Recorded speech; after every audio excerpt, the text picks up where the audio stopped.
Hey everyone, James from TDB here, bringing you another Inbetweenisode. Today is going to be more of a talking Inbetweenisode, despite having a little bit of tea in front of me. So going to be talking about three categories of ripe pu'erh that I think especially beginners should seek out and try.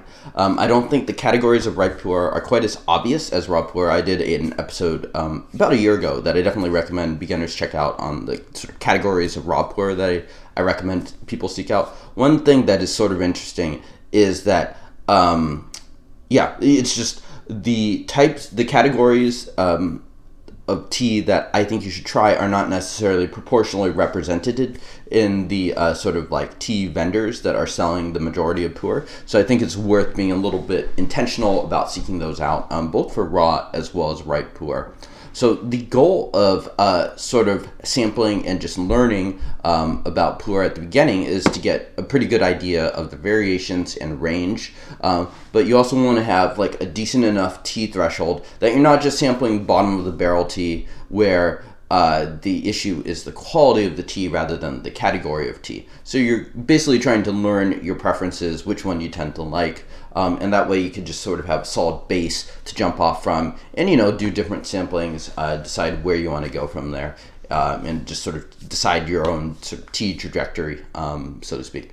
So ripe, first of all, is not as broad or as general as raw. Raw, you can have just a very, very wide range of tea. That's partly due to storage and partly due to just starting from a different place.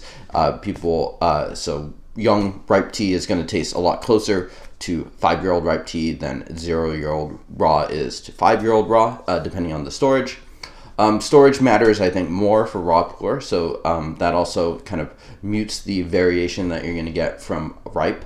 But here is kind of where I would recommend as sort of like a starting point for someone interested in ripe and just sort of exploring it. First one I'd recommend is Mung Tea Factory. I think this is more or less kind of the standard for ripe. They make decent quality ripe that is not expensive. And they are the factory, one of the factories that invented ripe in the 70s, and so they have a long history of it. I think the Mung County, which is where they are using the raw material, the materials from to make a lot of their productions, has a good track record with ripe, and I think is in many ways kind of the standard for there. So definitely recommend checking out Mung Tea Factory recipes. Most Mung Tea factories are going to be good. If you really want to get sort of the standards, you can go for some of their numbered recipes, 7262, which is usually a brick. Those are good ones to start with. There are also some old classic recipes from other factories, but in my opinion, the quality isn't quite as consistent. Something like Taiwan, I suppose, would be an okay substitute, but personally, I would just go for Dai, which, there's a little bit of a premium on their tea, but for the most part, we're talking about like $30 cakes as opposed to like $15, $20 cakes. And in my opinion, just going for something that it has that consistency and reliability, like Mung Tea Factory, is better than doing that.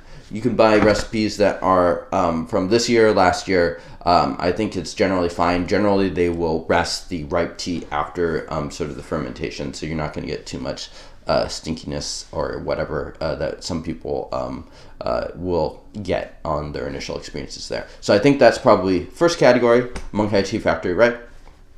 Second one I would say is what I'm drinking now, which is traditionally stored ripe. A little bit harder to find, a little bit more under the surface. I would definitely recommend Yeon, but you can also find like more wet stored ripe from other vendors. Just look for stuff that's more Guangzhou or Taiwan stored.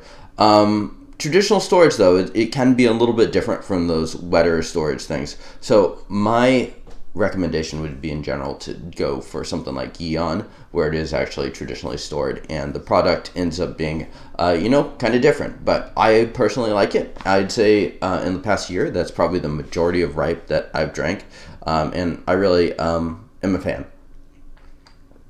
And you can also see how the ripe really transforms under more intense storage. When you're undergoing like a little bit lighter storage, Kunming would be an obvious example, but even places like Taiwan or Guangzhou, if they're stored, relatively dryly, it's just not going to transform as much. The traditional storage that a place like Yeon does, it transforms the tea a lot more, and it kind of develops this sort of like, as I've heard it described as ginseng, traditional Chinese medicine taste. Try it. I think it's really worth seeking out, and I think not nearly enough people do try it. So I would say that I think it's different enough that I'd put that as like one of the big categories to try. Third one I'd say is lighter fermentation ripe. You can find this a couple different ways. Probably the signature recipe is a Mung Tea Factory one, V93. It's usually compressed in a little tool. I know Scott has sold those in the past. Not very expensive. You could probably find them for around $10 for 100 grams or less. And this just shows sort of a lighter fermentation standard. Usually ripe will undergo something like a 45-day process where they do it, and these days most ripe tends to be mid to heavy, so it's getting fermented.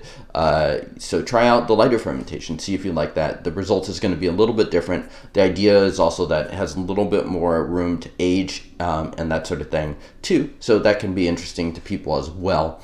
You can also alternatively find, just look at the descriptions of tea, and most vendors are going to have something that they would describe as lighter fermentation too. Places like Yunnan Sourcing, White to Tea.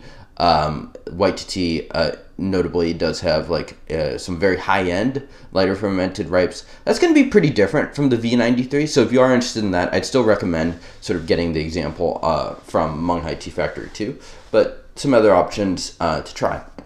So I think if you try those three things, big factory ripe, traditionally stored ripe, and lighter fermented ripe, probably from the last few years, 2 or 3 years for the lighter fermented ripe, I think you're going to get a really interesting idea of, or a really good idea of sort of the range of ripe pu'erh, which again is not as wide as the range of raw pu'erh.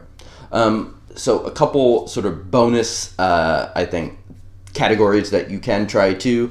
You could try to seek out some more old school productions for ripe. These are a little trickier to find. You may have to go back and like look for stuff in like the early 2000s or late 90s just to find that. The production of ripe has changed a fair bit over time. If you can find those, they're worth seeking out. It's a little bit different. I don't have that stuff regularly. I find the value proposition to be very dubious in my view, and I'm pretty okay drinking more contemporary ripe. And the last thing is vendor productions. Places where like Yunnan Sourcing or White Tea will put their own label over the tea. In my experience, places that have been doing this a while, like those two vendors, are pretty good and pretty reliable at sort of sourcing good quality ripe. So definitely worth checking out. I would say the difference is not that high versus something like Mung Tea Factory ripe. So I'm not going to label it as like a totally separate category. I in general would recommend people get that sort of big factory, Mung Tea Factory experience first, even if you maybe in the end up preferring White Tea or Yunnan Sourcing productions. Having that as a baseline, I think is probably, in my view, a little bit more important to get. Okay, but so those are 3 categories of ripe pu'erh that you should definitely try, and sort of 2 sub-bonus categories that you can try if they sound interesting to you. Let me know what your experience trying ripe is, if you've tried sort of all of these 3 categories, or if you've only tried 1 or 2. Thank you all for tuning in. I will see you all next time. Cheers.